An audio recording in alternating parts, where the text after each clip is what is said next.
شیطان کس طرح انسان کو دھوکے میں مبتلا کرتا ہے بھی دیکھ نا تو نیکی کر رہا ہے نا, دعا مانگنا کتنا اچھا عمل ہے, کیا حرج کیا ہے, یہ سب سے بڑی دلیل ہوتی ہے. کیا حرج ہے دعا مانگنے؟ نہیں آپ مجھے بتائیں نا, اگر ہم نے گھر بنایا نیا, اس میں لوگوں کو بلا کے قرآن پڑھ لیا برکت کے اصول کے لیے, تو اس میں حرج والی کون سی بات ہے؟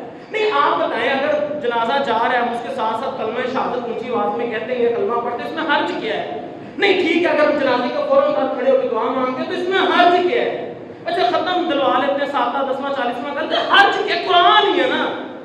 او اللہ کے بندو, حرج یہ ہے کہ تم دین میں اضافہ کر رہے ہو, حرج یہ ہے کہ تم بدعت کا مرتکب ہو رہے ہو, اور یہی سب سے بڑا حرج ہے کہ تم نے دین کی عمارت کو ڈھانے کی کوشش کی, نیا دین بنانے کے چکر میں پڑ گئے. اور یہ بات یاد رکھنا, عیسائیت جب مذہب تھا, جب حضرت عیسیٰ علیہ السلام کا دور تھا, اللہ رب العزت کے ساتھ ان کا معاملہ بڑا اچھا چل رہا تھا.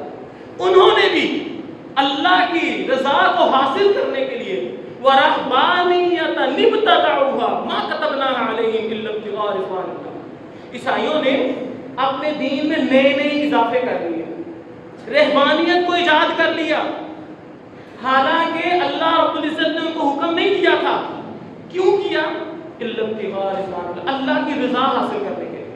جیسے آج بھی نا ہم بھی نیکیوں میں اضافے کر رہے ہیں نئی بدعات کے ذریعے کہ اللہ کا قرب حاصل ہوگا, کوئی بات نہیں, نیکی ہے نا. عیسائیوں نے بھی یہ کام کیا, رہبانیت کو اختیار کر لیا. پھر فرماتا ہے اللہ فَمَا رَعَوْهَا حَقَّ رِعَایَتِهَا, پھر وہ اس کا حق ادا نہیں کر سکے.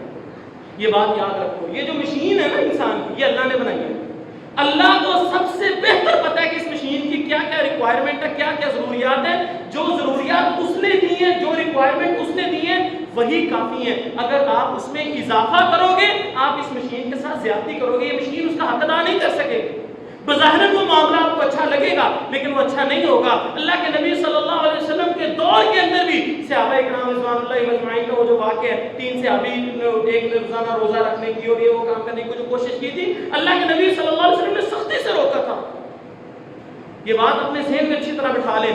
ایک بندہ جوان ہوتے ہی خانہ کعبہ کے اندر داخل ہو جاتا ہے, جوان ہوتے ہی خانہ کعبہ کے اندر داخل ہو جاتا ہے, روزانہ روزہ رکھتا ہے, خانہ کعبہ سے باہر نہیں آتا. ادھر کس نے روٹی دے دی تو ٹھیک ہے, نہیں تو باب زمزم پی پی کے گزارا کرتا ہے. اور رات نفل پڑھتا ہے, ادھر ہی حجر اسود کو سرانہ بنا کے سو جاتا ہے. ساری جوانی بڑے پاس ساری زندگی ایسے گزار دیتا ہے کعبے کے اندر, عبادات میں, رات نفلوں میں, دن روزوں میں. یہ کرتے کرتے کرتے کرتے ایک دن وہ ایسے خانہ کعبہ کے گرد طواف کر رہا ہوتا ہے. حجر اسود اور رکن یمانی کے درمیان کوئی آدمی تلوار سے اس کا سر قلم کر دے تو وہ بندہ بھی اللہ کے ہاں بخشا نہیں جائے گا. صحابی کا فتویٰ, وہ بخشا نہیں جائے گا. کیوں بھائی؟ اس نے کون سا گناہ کیا؟ جب جوان ہوا تھا تب سے لے کے ابھی تک تو وہ کعبے کے اندر ہے, باہر وہ نکلا نہیں, نہ کسی کی اچھی سنی نہ بری سنی, نہ غیبت نہ نیکی, وہ کچھ بھی نہیں ہے. پھر کیوں بخشا نہیں جائے گا؟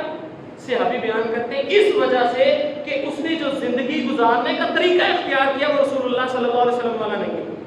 نبی صلی اللہ علیہ وسلم نے یہ رہبانیت ہم کو نہیں سکھائی. اس لیے اگر کوئی بندہ اس طرح زندگی گزارے گا وہ کامیاب نہیں ہو سکتا. میرے بھائیوں, کامیابی کیسے ممکن ہے؟ ہم اسی طرح زندگی گزاریں جس طرح نبی صلی اللہ علیہ وسلم نے زندگی گزار کر دکھائی, یا گزارنے کا حکم دیا, یا گزارنے کا کہا, جیسے صحابہ نے کر کے دکھایا.